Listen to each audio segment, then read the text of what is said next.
तो दोस्तों आप सभी को पता है कि भारतीय वायुसेना की जो बैकबोन है वो यहाँ पर सुखोई 30 MKI फाइटर जेट को माना जाता है। और ऐसे में आप कह सकते हैं कि Su-30 MKI fighter jet Bharat का एक अहम फाइटर जेट है, जिसको भारतीय वायुसेना की रीढ़ की हड्डी कहा जाता है, जिसकी वजह से भारतीय वायुसेना को यहाँ पर पावर मिलती है। और ऐसे में अगर आज की डेट में देखा जाए तो सुखोई 30 MKI को अभी भी भारतीय वायुसेना के अंदर 2040 तक चलाना है और उसके बाद में इसको रिटायर करना स्टार्ट किया जाएगा। लेकिन दोस्तों अगर वहीं पर देखा जाए तो अलग अलग हादसों के अंदर भारतीय वायुसेना के Su-30 MKI लड़ाकू विमान कई क्षतिग्रस्त हो चुके हैं या फिर डिस्ट्रॉय हो चुके हैं। तो उन्हीं फाइटर जेटों को यहाँ पर खाना पूर्ति करने के लिए एडिशनल 12 फाइटर जेटों को खरीदने की यहाँ पर बात की गई थी, जिसको लेकर अब यहाँ पर बताया जा रहा है कि बहुत ही जल्द यानी कि इस साल के अंत तक इन 12 फाइटर जेट को बनाने को लेकर काम स्टार्ट किया जा सकता है। और ऐसे में भारतीय वायुसेना की जो कैपेबिलिटी है उसको एक बार फिर से नया बूस्ट मिलेगा, क्योंकि ये जो सुखोई 30 MKI फाइटर जेट हैं इनको भारत में बनाए जाने की जो तैयारियां हैं ऑलरेडी स्टार्ट हो चुकी है। ऐसे में दोस्तों आपको बता दें कि सितंबर 2023 के अंदर एक टेंडर को इशू किया गया था, जो कि यहाँ पे 12 सुखोई 30 MKI को लेकर था। और यहाँ पर आपको पता ही है कि रूस और भारत की कोलैबोरेशन में इन फाइटर जेट्स का निर्माण किया गया है। और ऐसे में अब जो निर्माण यहाँ पर आने वाले फाइटर जेट्स के लिए किया जाना है वो भी दोनों के कोलैबोरेशन में किया जाएगा। और साथ ही आपको पता होगा कि रूसिया 100% टेक्नोलॉजी भारत को इसकी शेयर करता है, जिसके तहत HAL के द्वारा इस पर काम किया जाता है। हालांकि आपको यहाँ पर यह भी बता दें कि पहले जितने भी सुखोई 30 MKI लड़ाकू विमान है उनके जो रॉ मटेरियल है साथ ही पार्ट्स हैं वो रशिया के द्वारा एक्सपोर्ट किए जाते थे और यहाँ पर HAL इनको असेंबल करके भारत को एक नया फाइटर जेट बनाकर देता था। लेकिन आज की डेट में अगर देखा जाए तो सिचुएशन काफी हद तक बदल चुकी है और अब यहाँ पर भारत के द्वारा इन सारे कल पुर्जों को बना लिया गया है, जो कि फाइटर जेट के अंदर इस्तेमाल किए जाते हैं। और यहाँ पर देखा जाए तो 12 की संख्या में Su-30 MKI फाइटर जेटों को बनाकर तैयार किया जाएगा और ये सारे फाइटर जेट नासिक फैसिलिटी के अंदर बनाए जाएंगे। और आपको बता दें कि यहाँ पर जो रशियन कंपनी है वो भारत की HAL के साथ मिलकर प्राइस को नेगोशिएट कर रही है और आने वाले समय में आपको देखने को मिलेगा कि बहुत ही जल्द ये डील यहाँ पर फाइनल होगी और उसके बाद में इस साल के अंत तक इसी फाइटर जेट को बनाने को लेकर काम स्टार्ट किया जाएगा, जिसके तहत नासिक फैसिलिटी के अंदर 12 फाइटर जेट को यहाँ पर बनाकर तैयार किया जाएगा और वो सारे फाइटर जेट को 2026 से पहले बनाकर तैयार कर लिया जाएगा। और ऐसे में आप मानकर चलिए कि जो हमारे भारतीय वायुसेना की स्क्वाड्रन की संख्या में जो कमी आ रही है उसको यहाँ पर बूस्ट मिलेगा और साथ ही भारतीय वायुसेना की पावर को यहाँ पर ये बढ़ाएंगे। और आपको पता ही है कि भारतीय वायुसेना के पास अभी 31 की संख्या में स्क्वाड्रन्स मौजूद हैं और अलग अलग हादसों के अंदर कई सारे लड़ाकू विमान हमारे डिस्ट्रॉय हो चुके हैं और उनके बाद से एक गैप यहाँ पर क्रिएट हुआ था,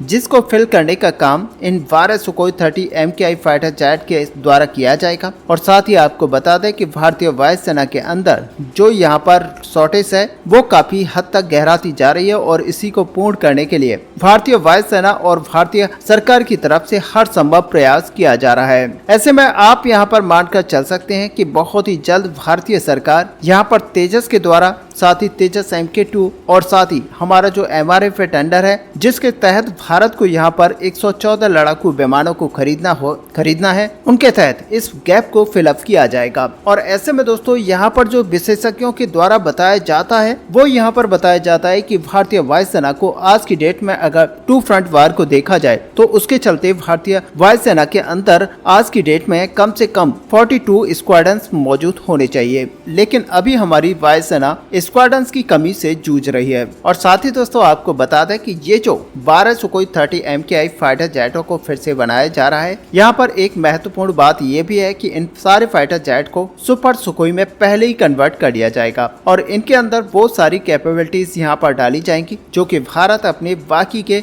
Su-30 MKI फाइटर जेट्स को अपग्रेड करने वाला है। और ऐसे में सच माने कि यहाँ पर एक तरह से देखा जाए तो सुपर सुखोई की यहाँ पर स्टार्टिंग हो जाएगी और 12 फाइटर जेट के साथ भारतीय वायुसेना को अलग ही कैपेबिलिटीज के साथ ये फाइटर जेट मिलेंगे। और साथ ही अगर अपग्रेड की यहाँ पर बात की जाए तो ये 12 के 12 फाइटर जेट जो कि यहाँ पर अपग्रेड करते हुए भारतीय वायुसेना के अंदर इंडक्ट किए जाएंगे तो आप मानकर चलिए कि 2045 तक इनको भारतीय वायुसेना यूज कर पाएगी। और सबसे मेजर यहाँ पर अपग्रेड जो मिलने वाला है वो यहाँ पर रडार सिस्टम का होगा, जिसमें AESA रडार को यहाँ पर लगाया जाएगा जो कि भारत के द्वारा बनाया गया है। और ऐसे में आप सच मानिए कि यहाँ पर एक सिग्निफिकेंट रेंज से ये एनिमी टारगेट को हिट कर पाएगा। इसके अलावा आपको बता दें कि यहाँ पर भारत के अंदर जो विकसित किए गए हैं इलेक्ट्रॉनिक वॉरफेयर स्यूट उनको भी इनको इक्विप किया जाएगा। और इसके बाद में जो इनकी इलेक्ट्रॉनिक वॉरफेयर कैपेबिलिटीज हैं वो काफी इनहेंस हो जाएंगी।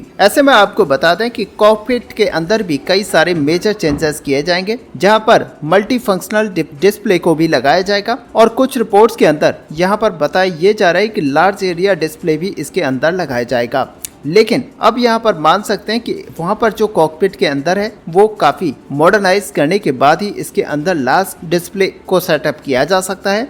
हालांकि दोस्तों यहाँ पर जो एक चीज देखी जाती है कि अभी भी इंजन को लेकर यहाँ पर संशय बना हुआ है और कभी कभी इस पर कहा जाता है कि भारत के सामने जो अट्रैक्टिव ऑफर है वो यहाँ पर दिया गया है और आने वाले समय में आप यहाँ पर देख सकते हैं कि भारत इसके अंदर रशियन नेक्स्ट जनरेशन के इंजन को यूज करेगा। लेकिन अभी इस बात पर संशय बना हुआ है कि फाइनली यहाँ पर डील किस इंजन को लेकर की जाती है और रूस यहाँ पर AL-41 इंजन को इस फाइटर जेट के लिए देगा या फिर उसी AL-31 इंजन के साथ भारत इन फाइटर जेट्स को भी इक्विप करेगा। हालांकि दोस्तों आपको बता दें कि यहाँ पर AL-31 इंजन के साथ ही ये फाइटर जेट भी इक्विप किए जा सकते हैं। और फाइनली यहाँ पर GTRE की तरफ से भी अपडेट दिया गया था कि ये जो कुछ कमियां हैं इन फाइटर जेट के इंजन के तहत वो यहाँ पर कंप्लीट कर ली गई हैं और जब AL-31 इंजन को यहाँ पर सेटअप किया जाएगा तो उसके अंदर जो कमियां हैं उनको भी यहाँ पर निकाल कर अपडेट किया जाएगा। और ऐसे में जब इन फाइटर जेट्स के अंदर AL-31 इंजन को लगाया जाएगा तो ये AL-31 इंजन एक तरह से अगर देखा जाए तो अपडेटेड इंजन होंगे